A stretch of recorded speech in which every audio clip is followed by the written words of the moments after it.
Done, at last shoot खत्म हो गया है और मैं जाने वाली हूँ शॉपिंग के लिए, लेकिन उससे पहले करेंगे सिंपल सा हेयर केयर। जाने से पहले मुझे करना है सिंपल सा हेयर केयर। अभी आप सोच रहे होंगे कि हेयर केयर अभी कैसे करोगे, आपको तो बाहर जाना है। हाँ, बाहर जाना है, लेकिन हेयर केयर जो है वो बहुत ही ज़्यादा सिंपल है, कम्प्लीटली हसल फ्री है, लेकिन बहुत ही ज़्यादा फ्रूटफुल है। और मैं इसलिए ये आप सबके साथ शेयर कर रही हूँ क्योंकि मुझे पता है बहुत सारे लोगों को हेयर रिलेटेड बहुत सारे इश्यूज फेस करना पड़ता है। जो 3 कॉमन प्रॉब्लम होता है, दैट इज हेयर फॉल होना, हेयर ब्रेकेज होना एंड हेयर का बहुत ही स्लो ग्रोथ होना। और इन तीनों प्रॉब्लम्स के लिए मैं एक अमेजिंग ट्रीटमेंट फॉलो कर रही हूँ जो बहुत ही सिंपल है, हसल फ्री है, बिल्कुल टाइम टेकिंग नहीं है, बट बहुत ही ज़्यादा फ्रूटफुल है, बहुत ही ज़्यादा अमेजिंग रिजल्ट देता है। मैं जिसके बारे में इतने देर से बताए जा रही हूँ वो है एल्प्स गुडनेस की fenugreek biotin redensyl anti hair fall scalp serum. ये स्कैल्प सीरम है और इसीलिए मैं बोल रही थी ये बहुत ही ज़्यादा हसल फ्री है, क्योंकि इसको आपको बस यूज़ करना है और उसके बाद इमीडिएट आपको शैम्पू या फिर हेयर वॉश करने की बिल्कुल भी ज़रूरत नहीं है। ये क्विकली एब्जॉर्ब हो जाता है और कुछ भी रेसिड्यू नहीं छोड़ता आपके स्कैल्प में, कोई भी ऑयली एंड ग्रीसीनेस बिल्कुल भी नहीं रहता है। ये जो स्कैल्प सीरम है ये बना है फेनिग्रीक बायोटिन एंड रेडिंसिल से। इसमें 3% रेडिंसिल्स है जो कि आपकी हेयर ग्रोथ को एक्सेलरेट करता है। साथ साथ इसमें जो बायोटिन है वो आपके हेयर फॉलिकल्स को स्ट्रॉन्गर बनाता है एंड फेनिग्रीक हेयर फॉल को रेस्ट्रिक्ट करता है। This is a great combination of nature and science. मतलब इसमें ऐसे ही इंग्रेडिएंट्स है जो कि आपके हेयर के लिए बहुत ही ज़्यादा अमेजिंगली वर्क करेगा। इस स्कैल्प सीरम को मैं लास्ट 2 मंथ से यूज़ कर रही हूँ और मुझे बहुत ही अच्छा रिजल्ट इसका दिख रहा है। At least I can say visible result दिख रहा है और आप भी देख सकते हो मेरे फोरहेड पे आपको कुछ बेबी हेयर्स भी दिखेंगे और इसके यूज़ से वो आया है। तो मैं बहुत ही ज़्यादा खुश हूँ और इसमें लिखा भी हुआ है कि अगर आप इसे 3 मंथ्स यूज़ करते हो तो आपको विजिबल रिजल्ट दिखेंगे। और इसके पैकेजिंग में भी ये क्लेम किया गया है कि अगर आप इसे रेगुलर बेसिस पे 3 मंथ्स यूज़ करते हो तो आपके हेयर ग्रोथ में एंड हेयर फॉल में आपको क्लिनिकली विजिबल रिजल्ट दिखेगा विद इन 3 मंथ्स। इस स्कैल्प सीरम को यूज करना इज रियली सिंपल क्योंकि ये ड्रॉपर के साथ आता है। आपको ड्रॉपर के मदद से अपने स्कैल्प में इसे अप्लाई करना है, देन मसाज करना है एंड 30 मिनट्स के लिए छोड़ना है। 30 मिनट्स के बाद आप चाहे तो अपने हेयर को वॉश कर सकते हो शैम्पू से, लेकिन मैं मोस्टली नहीं करती हूँ। आप चाहे तो इसे छोड़ भी सकते हो। और ये जो स्कैल्प सीरम है क्विकली एब्जॉर्ब हो जाता है और बहुत ही लाइट वेट है, कोई भी ऑयली रेसिड्यू नहीं छोड़ता है। इसकी पावरफुल इंग्रेडिएंट्स की वजह से ये हेयर फॉल को ट्रीट करने के लिए अमेजिंगली वर्क करता है। एंड साथ साथ बहुत ही अमेजिंग बात ये भी है कि इसमें paraben, sulphate, mineral oil, silicon नहीं है और साथ साथ ये फ्रेग्रेंस फ्री भी है। अगर आपको हेयर फॉल की प्रॉब्लम है, ब्रेकेज है या फिर आपकी हेयर ग्रोथ अच्छे से नहीं हो रही है, I think you should definitely try this one. इसे यूज करना बहुत ही ज़्यादा इजी है, साथ साथ बहुत ज़्यादा अफोर्डेबल भी है। मैं आप सबके लिए लिंक नीचे डिस्क्रिप्शन बॉक्स में दे दूंगी, आपको इजीली ये पर्पल में मिल जाएगा। अभी करने वाली हूँ मैं अपनी आउटफिट चेंज और उसके बाद जाने वाली हूँ शॉपिंग एंड आई थिंक आप सब भी मेरे साथ इस व्लॉग को ज़रूर एंजॉय करोगे। जब भी आपको कुछ आउटफिट प्लान करना है तो फैब्रिक्स का शॉप आपको पता होना चाहिए, कहाँ पे लेसेस, बूटा, ये सारा सब कुछ मिल जाएगा, वो पता होना बहुत ही ज़्यादा ज़रूरी है। अगर आप कोलकाता से हो तो मैं कुछ ऐसे प्लेसेस के बारे में आपको बताऊंगी जो कि बहुत ही ज़्यादा हेल्पफुल होगा आपके लिए अगर आप ऐसे ही कोई आउटफिट बिल्ड करना चाहते हो कम्प्लीटली फैब्रिक से, अपने तरीके से। अभी मैं जहाँ पर हूँ, जहाँ पर आप मुझे देख रहे हो, ये है हैंडलूम कॉटेज। ये बिल्कुल MG रोड के पास ही है। MG रोड मेट्रो स्टेशन उतर के आपको भी ऑपोजिट साइड देखना है, वहाँ पर इनका शोरूम है हैंडलूम कॉटेज। बहुत अच्छे स्टॉक्स होते हैं इनके। मुझे लगता है अभी तक मैंने जितने भी स्टोर्स विज़िट किया है ये बेस्ट है क्योंकि इसमें बहुत ज़्यादा वैरायटी होती है। इनकी जो प्राइसिंग है वो थोड़ी सी ज़्यादा होती है कंपेयर टू अदर शॉप्स, लेकिन वैरायटी बहुत ज़्यादा है। इस बार जब मैं शॉपिंग करने गई थी तो मेरे पास ऑलरेडी एक इंस्पिरेशन था, तो मैंने आइडिया लिया हुआ था कि मुझे क्या बनाना है, किस टाइप का बनाना है। तो मैंने पहले कुछ प्रिंटेड फैब्रिक्स भी देखे और उसके बाद मुझे ऐसा लगा कि कहीं ना कहीं अगर मैं सॉलिड कलर में बना दूँ तो इसका लुक जो है बहुत ही ज़्यादा अच्छा आएगा। मैं इसे प्लान कर रही हूँ दुर्गा पूजा में पहनने के लिए, ताकि मैं और टुई बिल्कुल मैचिंग कुछ पहन पाए। यहाँ पे बहुत सारे स्टॉक्स है तो उन्हीं में में से मैं सिलेक्ट कर रही थी। और यहाँ पे कुछ ऐसे भी फैब्रिक्स है जो मैंने अपने भैया की शादी के लिए लिया है। एक्चुअली मेरा मन है कि मैं कोई ऑर्गेन्जा साड़ी पहनूँ। ऑर्गेन्जा का इनके पास बहुत सारा कलेक्शन है और ऑर्गेन्जा मेनली 100 से 150 रुपीज़ पर मीटर आ जाता है। तो एक साड़ी के लिए 5.5 मीटर साड़ी आ जाता है। तो उसके साथ मेरा प्लान यही रहता है कुछ अच्छा सा फैब्रिक मैं लूँ जो कि बहुत ही ज़्यादा अच्छा हो ब्लाउज़ के लिए। मतलब ब्लाउज़ के लिए मैं थोड़ा सा हेवी मटेरियल लेना पसंद करती हूँ जिसमें थोड़ा सा ज़्यादा वर्क हो या फिर सीक्वेंस हो। मतलब ब्लाउज़ थोड़ा सा हेवी लुकिंग हो और साड़ी जो है वो बहुत ही ज़्यादा सिंपल हो। ऐसा ही कुछ मैं सोच के गई थी और उसी के अकॉर्डिंग मैंने अपना फैब्रिक जो है उन्हें चूज़ किया है एंड लिया है। अगर आप ऐसा ही कोई सिंपल सा साड़ी प्लान करना चाहते हो तो आपका फैब्रिक के पीछे जो बजट है वो ऑलमोस्ट 1800 से लेकर 2000 तक आ जाएगा और उसके बाद ब्लाउज स्टिचिंग का जो चार्जेस है वो आपको देना पड़ेगा। सो बेसिकली आप सोच रहे होंगे 5.5 मीटर अगर मैं 100 या फिर 150 में लेती हूँ तो मुझे बहुत ज़्यादा साड़ी के लिए पे नहीं करना पड़ेगा, लेकिन आपका जो ब्लाउज़ का फैब्रिक होगा उसके लिए आपको थोड़ा सा ज़्यादा पे करना पड़ेगा क्योंकि जो थोड़ा सा हेवी लुकिंग फैब्रिक्स है वो थोड़ा सा कॉस्टली होता है। उसके लिए आपको कम से कम 1000 रुपीज़ पर मीटर सोचना पड़ेगा और 1 मीटर कपड़े में जनरली ब्लाउज़ बन जाता है। तो इसीलिए आपको उसी में थोड़ा सा ज़्यादा इन्वेस्ट करना पड़ेगा, मतलब अपने ब्लाउज़ में। और साड़ी तो बस सिंपल आ ही जाता है बहुत ही कम प्राइस में, लेकिन अच्छा सा। साड़ी में अगर आपको लेस लगाना है या फिर कोई भी बूटा या लटकन, उसके लिए बेस्ट प्लेस मुझे लगता है वो है कोलकाता बड़ा बाज़ार।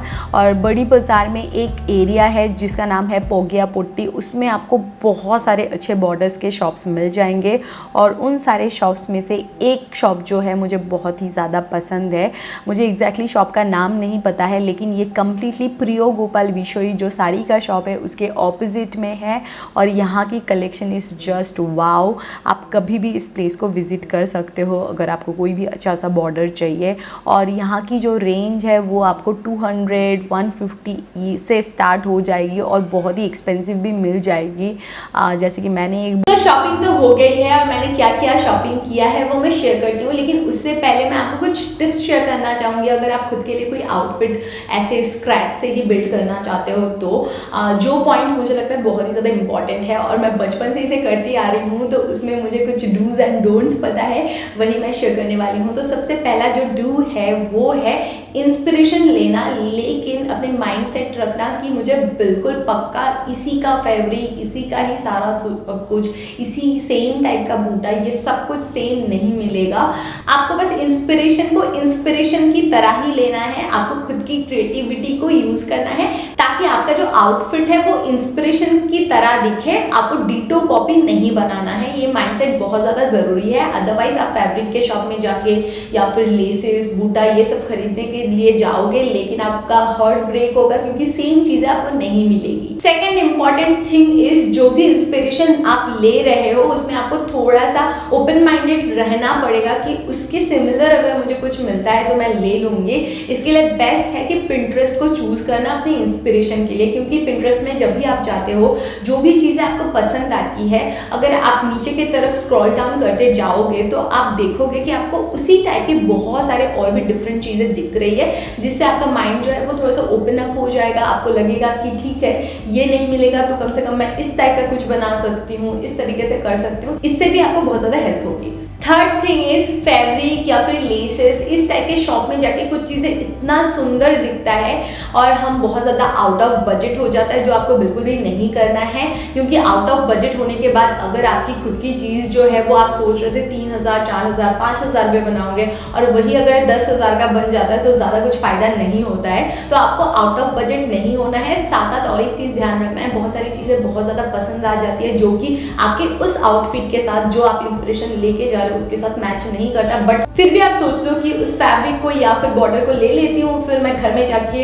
सोचूंगी और उसके बाद मैं कुछ फिर से बनाऊंगी। लेकिन ऐसा बिल्कुल भी नहीं होता है। मेरे साथ ये बहुत बार हो चुका है। मैं बहुत ज़्यादा कुछ डिफरेंट फैब्रिक्स या फिर बॉर्डर लेके आती थी घर में और मैं सोचती थी कि मैं कुछ खुद बना लूँगी, बट ऐसा नहीं होता। वो सारी चीज़ें पड़ी रहती है, आपका पैसा वेस्ट होता है। तो जब भी आपको कुछ चीज़ें बहुत ज़्यादा पसंद आ जाए आप उनके पिक्चर्स ले सकते हो और नेक्स्ट टाइम आप जब प्लान करोगे उस प्लेस को विजिट करने की और और उस टाइम आप फिर से इंस्पिरेशन ढूंढ सकते हो कि उस वो जो फैब्रिक है उसके साथ किस टाइप का आउटफिट अच्छा बनेगा, अच्छा दिखेगा। देन उसके बाद आप उन फैब्रिक्स को खरीदिए और बिल्कुल स्टिच कीजिए, बहुत औसम रहेगा आइडिया। लेकिन पहले से खरीदोगे तो पैसा वेस्ट होने के चांसेस बहुत ज़्यादा है। इससे पहले मैंने इस टाइप के बहुत सारे आउटफिट स्टिच किया है, बनाया है, लेकिन one of my favourite piece को मैं शेयर करती हूँ, जो कि था ट्विगी के राइस सेरेमनी का आउटफिट, जो मैंने और ट्विगी ने बिल्कुल मैचिंग पहना था। तो ये था ट्विगी का ब्लाउज और इसी सेम फैब्रिक में मैंने अपना ब्लाउज स्टिच कराया था। तो इस टाइप के जो मैचिंग आउटफिट्स होते हैं वो बहुत ज़्यादा अच्छा लगता है। ट्विगी का सेम मैंने यहाँ पे उसका एक लहंगा बनाया था, यू कैन सी, ये बहुत ही ज़्यादा प्रिटी है। ट्विगी के जो भी स्पेशल ओकेशंस के आउटफिट्स होते हैं ना, मैं उन्हें रख देती हूँ। बाकी के आउटफिट्स जो छोटे पड़ जाते हैं वो मैं दूसरे बच्चों को दे देती हूँ, लेकिन उसके बर्थडे के आउटफिट्स, ऐसे ही राइस सेरेमनी का आउटफिट, ये सब कुछ मैं अभी तक बहुत अच्छे से संभाल के रखती हूँ एंड आई थिंक आगे भी संभाल के रखूँगी। और ये है मेरी साड़ी जो मैंने उस टाइम लिया था, और ये आई थिंक 150 रुपीज़ पर मीटर था या फिर ज़्यादा से ज़्यादा 200 का था।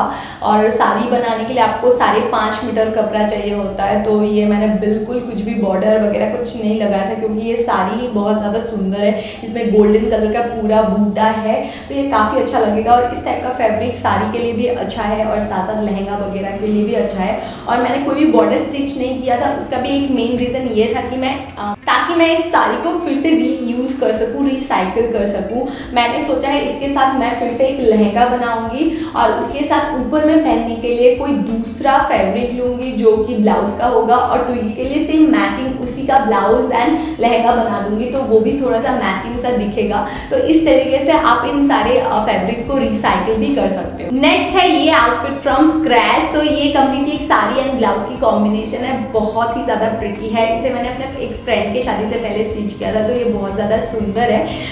इसकी जो मेन खास बात है वो है इसकी जो ब्लाउज है वो।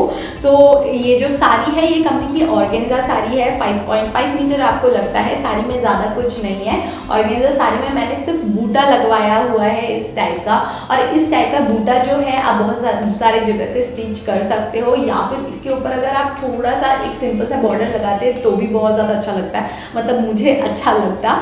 और इसमें मैंने सिर्फ एक पाइपिंग बॉर्डर लगाया है और पूरे बॉडी में एक छोटा छोटा बूटा है, और पल्लू में इस टाइप का मोटिव बनाया हुआ है। बंगाली में इट्स कॉल्ड पालकी, मुझे नहीं पता हिंदी में क्या बोलते हैं। तो इसे बनाने की मेन रीज़न था इसका जो ब्लाउज है ये। तो ये कम्प्लीटली पैच वर्क मैंने खरीदा था, और वो भी सिर्फ 550 रुपीज़ में, और ये इतना अच्छा है मैं बता नहीं सकती, इतना ज़्यादा सुंदर है। ऐसे मैं ये भी कर सकती थी, ये जो पैच वर्क है इसे मैं और 3 एक्स्ट्रा ले सकती थी, और जो साड़ी का पल्लू है उसमें भी मैं कुछ ऐसे थोड़ा सा पिरामिड पैटर्न में उन्हें लगा सकती थी, वो भी बहुत ज़्यादा अच्छा दिखता। तो ये जो ब्लाउज है यही इसकी मेन जो यूएसपी है ये है इस साड़ी की, और इस टाइप की साड़ीज़ भी बहुत ज़्यादा अच्छी लगती है। लेकिन ऑर्गेन्जा फैब्रिक खरीदने के टाइम आपको बहुत ज़्यादा ध्यान रखना होगा, इसके नीचे का जो अस्तर आता है वो भी सेम कलर में आ जाए। वैसे आप ये भी कर सकते हो, आप नॉर्मल वाइट कलर का कपड़ा लेके उससे भी डाई कर सकते हो, लेकिन वो थोड़ा सा फिर से टाइम टेकिंग प्रोसेस हो जाता है। अदरवाइज आपको उसी सेम शॉप से थोड़ा सा मैचिंग फैब्रिक खरीदना पड़ेगा, नहीं तो ऑर्गेन्जा के साथ कोई भी कलर जो है ना वो इजीली मैच नहीं होता है। देन है ये और एक आउटफिट, ये तो मैंने एकदम बचपन में ही बनाया था। आई थिंक मैं जब 12th स्टैंडर्ड में या फिर कॉलेज के फर्स्ट ईयर में थी तब मैंने स्टिच किया था। तो तब मुझे मेखला बहुत ज़्यादा अच्छा लगता था, लेकिन मेखला जो होता था उस टाइम पे बहुत ज़्यादा एक्सपेंसिव हुआ करता था, 3000 to 3500, और वो पैसा मेरे लिए सच कहूँ तो काफ़ी बड़ा अमाउंट था। तो इसीलिए उस टाइम मैंने ये स्टिच करा था मेखला। ये मैंने सिर्फ इस टाइप का खद्दर टाइप का कोई फैब्रिक खरीदा था 2 या 2.5 मीटर का, उसे बिल्कुल लुंगी की तरह स्टिच करना पड़ता है, और उसके बाद नीचे के साइड में मैंने इस टाइप का बॉर्डर लगाया था। आप ऐसे सर्च कर सकते हो यूट्यूब पे कि कैसे मेखला स्टिच करते हैं, बहुत ही ज़्यादा आसान है। और उसके साथ आपको एक पल्लू का पार्ट रहता है जो आप कमर से डाल के बिल्कुल पल्लू की तरह लेते हो, और ये जो पल्लू का पार्ट है इसमें भी मैंने सेम जो बॉर्डर है उसे स्टिच कराया था। और ये जो कंप्लीट आउटफिट है आई थिंक उस टाइम पे मुझे ज़्यादा से ज़्यादा 800 रुपये में बन गया था, क्योंकि इसमें स्टिचिंग का उतना कुछ खास था नहीं, तो मुझे मास्टर को मतलब टेलर को कुछ भी पे नहीं करना पड़ा, मुझे सिर्फ फैब्रिक के लिए और बॉर्डर के लिए पे करना पड़ा था। तो 800-900 रुपये में जब ये बन गया था मैं बहुत ज़्यादा खुश हुई थी। तो ऐसे ही आप खुद के पैसों को भी सेव करने के लिए यानी थोड़ा सा अपने क्रिएटिव सोल के लिए ना ऐसे कुछ आउटफिट प्लान कर सकते हो। सो इस बार मैंने बहुत सारे फैब्रिक्स लिया है, उसमें से कुछ फैब्रिक्स मेरे पास अभी है, कुछ फैब्रिक्स नहीं है। जो पीसेस मैंने टेलर को स्टिच करने के लिए दे दिया है वो मेरे पास अभी अवेलेबल नहीं है। अगर आउटफिट बन जाता है तो डेफिनेटली मैं किसी शॉर्ट्स में दिखा दूंगी, बट लेकिन मेरे पास एक फैब्रिक है जो कि है ये चिनॉन फैब्रिक। इसमें मैंने बहुत सारा कपड़ा लिया है, 15 या 17 मीटर ले लिया है। मैं इससे प्लान कर रही हूँ 2 सलवार सूट मेरे और ट्विगी के बिल्कुल मैचिंग। उसके लिए मैंने जो इंस्पिरेशन लिया है वो मैं यहाँ पर कहीं पर डाल दूँगी ताकि आपको समझ में आए। और उसको ही मैंने सोचा है बिल्कुल सेम सॉलिड कलर में, इसी का ही पैंट होगा, इसी का ही सलवार सूट होगा, ट्विगी के लिए भी सेम होगा। और अगर मैं दुपट्टा थोड़ा सा लाइट फैब्रिक का कुछ खरीद पाती हूँ देन ओके, अदरवाइज मैं इसी फैब्रिक का ही दुपट्टा स्टिच कर लूँगी। और उसके साथ जो बॉर्डर मुझे मिला है ये बहुत ही ज़्यादा सुंदर है, और इस बॉर्डर को जब मैं इसके ऊपर प्लेस कर रही हूँ ना तो ये बिल्कुल मेड फॉर ईच अदर लग रहा है। ऐसा बिल्कुल भी नहीं लग रहा है कि ये बॉर्डर है, ये थोड़ा सा हैंडवर्क की तरह लुक दे रहा है इसके ऊपर, जिसकी वजह से मुझे बहुत ज़्यादा पसंद आया। तो जो नए फैब्रिक्स मैंने खरीदा है इनका जब आउटफिट बन जाएगा मैं डेफिनेटली आप सबके साथ शेयर करूँगी। और मेरे भाई की भी शादी आने वाली है तो इसीलिए मैंने अपने फैब्रिक्स को अपने पास नहीं रखा, मैंने जल्द से जल्द टेलर को स्टिच करने के लिए दे दिया है, नहीं तो जल्दी नहीं मिलेगा। और जब आप अर्जेंट स्टिच करते हो ना तो आपको इतना ज़्यादा पे करना पड़ता है जिससे कि आप डिज़ाइनर के कपड़े खरीद लोगे। तो इसीलिए बेहतर यही है कि आपके पास थोड़ा सा टाइम भी रहे टेलर को टाइम देने के लिए, नहीं तो आपको बहुत ज़्यादा पे करना पड़ेगा। सो होपफुली आपको ये जो वीडियो है पसंद आया होगा। ऐसे भी अगर आपका कोई बेबी है उसके साथ अगर आप इस टाइप का मैचिंग पहनना चाहते हो उसके लिए भी outfit from scratch is a really good option. Hopefully आपको ये वीडियो जो है पसंद आया होगा। अगर पसंद आया है तो प्लीज़ मेरे लिए एक छोटा सा लाइक ज़रूर करना, और साथ साथ आपको और भी किस टाइप के वीडियोस देखना है मुझे कमेंट करके बताना, मुझे बहुत ज़्यादा अच्छा लगेगा। और अगर आप मेरे चैनल में नए हो सो मेक श्योर कि आप सब्सक्राइब के बटन को क्लिक करें। सो अभी के लिए bye bye and take care, love you all, bye.